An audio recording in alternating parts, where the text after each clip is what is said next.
नमस्कार दोस्तों, आपका स्वागत है हॉरर कहानी चैनल पर। दोस्तों, आज की पहली कहानी शुरू करते हैं। यह घटना 2009 में घटी थी। तो सूरजगढ़ गांव राजस्थान के रेगिस्तान में बसा एक छोटा सा गांव है। यहाँ के लोग सीधे सादे और मेहनती हैं, लेकिन इस गांव की एक डरावनी और भयानक कहानी है, जिसे लोग कहते हैं काला साया। सूरजगढ़ में एक पुराना और वीरान हवेली है, जिसे लोग भूतिया हवेली कहते हैं। कहते हैं कि उस हवेली में रात के समय अजीबोगरीब आवाजें आती हैं और वहां काला जादू होता है।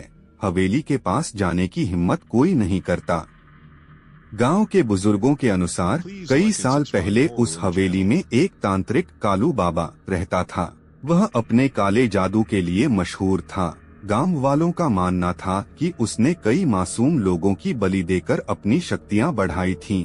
एक दिन गांव वालों ने मिलकर उसे हवेली में ही कैद कर दिया और उसके बाद से ही वहां अजीब घटनाएं घटने लगीं।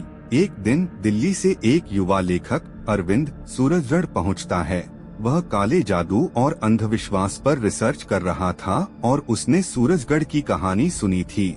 गांव वालों ने उसे हवेली के बारे में बताया और उसे वहां जाने से मना किया, लेकिन अरविंद अपनी जिज्ञासा पर काबू नहीं पा सका। अरविंद ने एक रात हवेली में जाने का फैसला किया। चांदनी रात थी और हवेली के चारों ओर सन्नाटा पसरा हुआ था। वह जैसे ही हवेली के दरवाजे के पास पहुंचा, दरवाजा अपने आप खुल गया।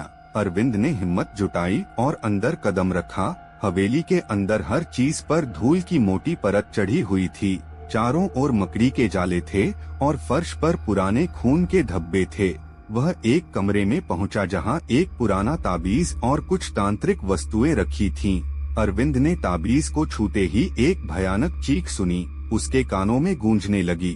अचानक ही हवेली की दीवारों से खून रिसने लगा और एक अजीब सी धुंध ने उसे घेर लिया। उसे लगा जैसे कोई अदृश्य शक्ति उसे पकड़कर खींच रही है। उसने किसी तरह खुद को संभाला और भागकर गांव लौट आया। गांव लौटकर उसने गांव के बुजुर्ग रामलाल से अपनी कहानी बताई। रामलाल ने उसे बताया कि वह हवेली शापित है और वहां काले जादू की ताकतें अभी भी मौजूद हैं। उन्होंने उसे कहा कि अगर वह अपनी जान बचाना चाहता है तो उसे उस ताबीज को वापस ले जाकर वहीं छोड़ना होगा। अरविंद ने डरते हुए ताबीज को वापस हवेली में रखने का निर्णय लिया। वह दिन का इंतजार करने लगा।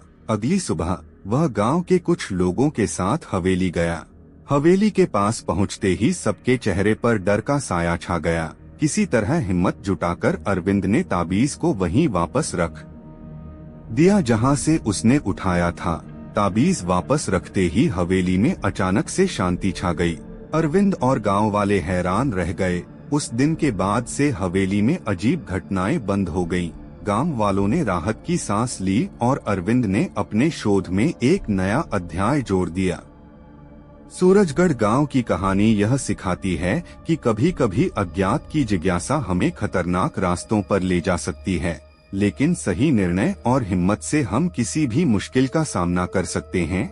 काला साया एक चेतावनी है कि अंधविश्वास और काले जादू की दुनिया में कदम रखते समय हमें सतर्क रहना चाहिए। चलिए दोस्तों, बढ़ते हैं दूसरी कहानी की ओर। दोस्तों, आज की दूसरी कहानी हमें हमारे सबसे करीबी दोस्तों ने बताया था। बनारस गंगा किनारे बसा एक प्राचीन और पवित्र शहर है। यहाँ के हर घाट पर एक अनकही कहानी है। लेकिन बनारस के पुराने हिस्से में स्थित एक छोटा सा गांव शिवपुरा अपने एक अद्वितीय और भयानक रहस्य के लिए जाना जाता है। यहाँ के लोग एक नवजात शिशु के जन्म के साथ ही भूत बन जाने की कथा को सच मानते हैं। यह कहानी उसी रहस्यमय घटना के इर्द गिर्द घूमती है। शिवपुरा में एक पुराना मंदिर है जिसे लोग शिव मंदिर कहते हैं कि इस मंदिर में कभी कोई प्रवेश नहीं करता, क्योंकि वहाँ एक आत्मा का वास है। यह आत्मा गांव के ही एक शिशु की है जो जन्म लेते ही भूत बन गया था। इस भयानक घटना की शुरुआत कई साल पहले हुई थी, जब गांव की एक औरत राधा गर्भवती थी। राधा और उसके पति मोहन ने अपने आने वाले बच्चे के लिए बहुत से सपने संजोए थे। लेकिन राधा की गर्भावस्था में कई अजीब घटनाएं घटने लगी। घर में अजीब सी आवाजें सुनाई देने लगी, दरवाजे अपने आप खुलने बंद होने लगे और रात के समय अजीबोगरीब परछाइयां दिखने लगी। एक रात जब राधा को प्रसव पीड़ा हुई, गांव की सभी औरतें उसकी मदद के लिए आईं। बच्चे का जन्म हुआ, लेकिन जन्म के साथ ही बच्चे ने रोना नहीं शुरू किया। सभी औरतें चिंतित हो गईं। बच्चे के शरीर पर अजीब से निशान थे, जैसे किसी ने उसे जलाया हो। गांव की दाई सावित्री ने कहा कि यह कोई सामान्य बच्चा नहीं है, बल्कि इसके साथ कुछ बुरा हुआ है। गांव के बुजुर्गों ने बताया कि कई साल पहले एक तांत्रिक रुद्रकांत इस गांव में आया था। उसने गांव वालों को अपने तंत्र मंत्र से प्रभावित किया और गांव में एक मंदिर बनवाया, लेकिन उसका असली मकसद उस मंदिर में अपनी काली शक्तियों को स्थापित करना था। एक दिन गांव वालों ने उसे काले जादू करते हुए पकड़ लिया और उसे मारकर उसी मंदिर में दफना दिया। मरते मरते रुद्रकांत ने श्राप दिया कि इस गांव में जन्म लेने वाला पहला बच्चा उसकी आत्मा के कब्जे में होगा। राधा के बच्चे का नाम उन्होंने अनंत रखा, लेकिन अनंत के जन्म के कुछ ही दिनों बाद गांव में अजीब घटनाएं होने लगी। लोग बताते हैं कि रात के समय अनंत के रोने की आवाज सुनाई देती थी, जबकि वह सो रहा होता था। एक दिन राधा ने देखा कि अनंत के शरीर पर और भी जलने के निशान बढ़ गए हैं। गांव के पुजारी ने कहा कि रुद्रकांत की आत्मा अनंत के शरीर में प्रवेश कर चुकी है। अगर इसे रोका नहीं गया तो गांव पर भारी आपदा आ सकती है। उन्होंने राधा और मोहन को मंदिर में जाकर अनुष्ठान करने की सलाह दी, जिससे रुद्रकांत की आत्मा को मुक्त किया जा सके। राधा और मोहन ने पुजारी की बात मानी और अनंत को लेकर मंदिर पहुँचे। पुजारी ने अनुष्ठान शुरू किया। जैसे ही अनुष्ठान आगे बढ़ा, मंदिर में अजीब सी घटनाएं घटने लगीं। दीवारों पर खून के धब्बे उभर आए और रुद्रकांत की आत्मा की भयानक चीखें सुनाई देने लगीं। पुजारी ने अपनी पूरी शक्ति लगाकर अनुष्ठान पूरा किया और रुद्रकांत की आत्मा को मुक्त किया। अनंत के शरीर से सभी निशान गायब हो गए और वह सामान्य हो गया। गांव वालों ने राहत की सांस ली और राधा और मोहन ने अपने बच्चे को एक नई जिंदगी दी। इस घटना के बाद से गांव वालों ने उस मंदिर को फिर कभी नहीं खोला और रुद्रकांत की आत्मा को शांति में रहने दिया। अनंत की कहानी ने सभी को सिखाया कि बुरी शक्तियों का मुकाबला सही निर्णय और हिम्मत से किया जा सकता है। शिवपुरा के लोग आज भी उस भयानक घटना को याद करते हैं, लेकिन वे यह भी जानते हैं कि सच्ची शक्ति हमेशा अच्छे की होती है।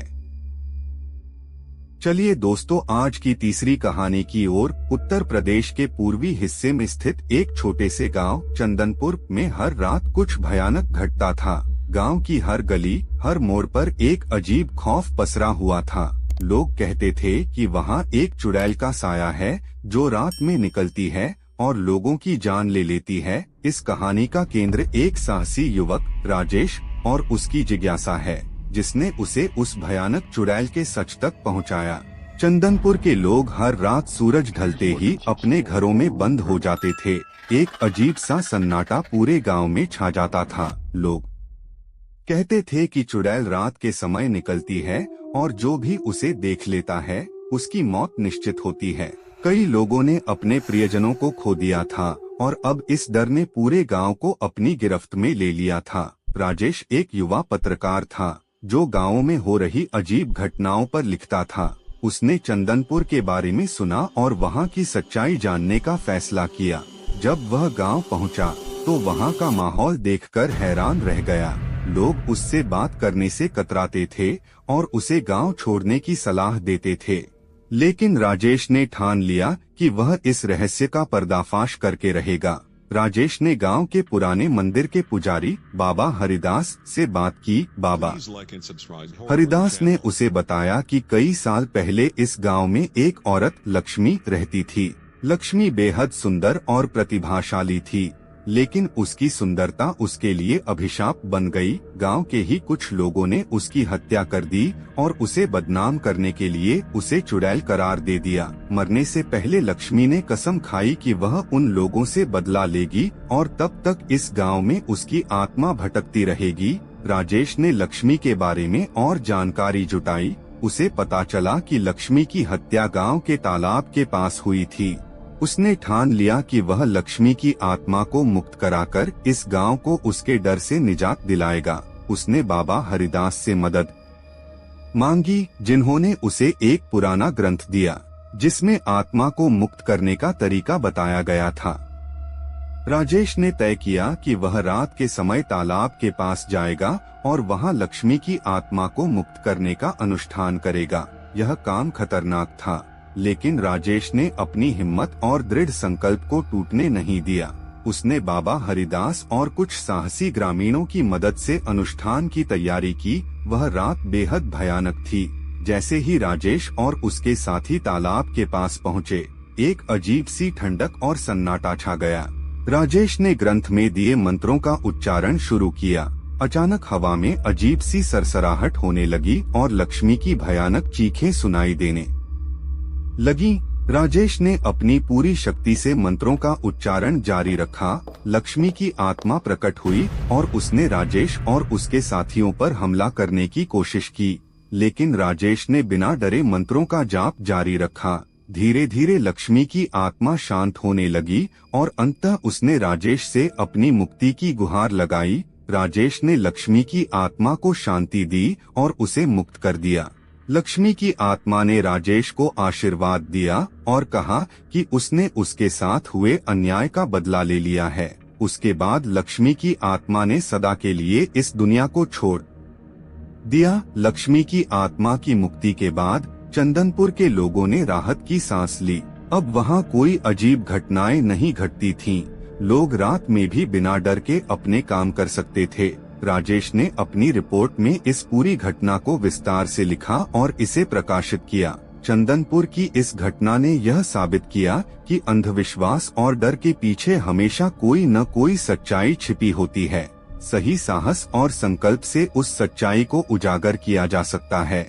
राजेश की कहानी ने सभी को यह सिखाया कि न्याय और सत्य की जीत हमेशा होती है, चाहे परिस्थितियां कितनी भी भयानक क्यों न हो। दोस्तों, मैं उम्मीद करता हूं कि आपको आज की सभी कहानियां जरूर पसंद आई होगी। तो इस वीडियो को लाइक करके चैनल पर नए हो तो सब्सक्राइब कर लीजिएगा। धन्यवाद।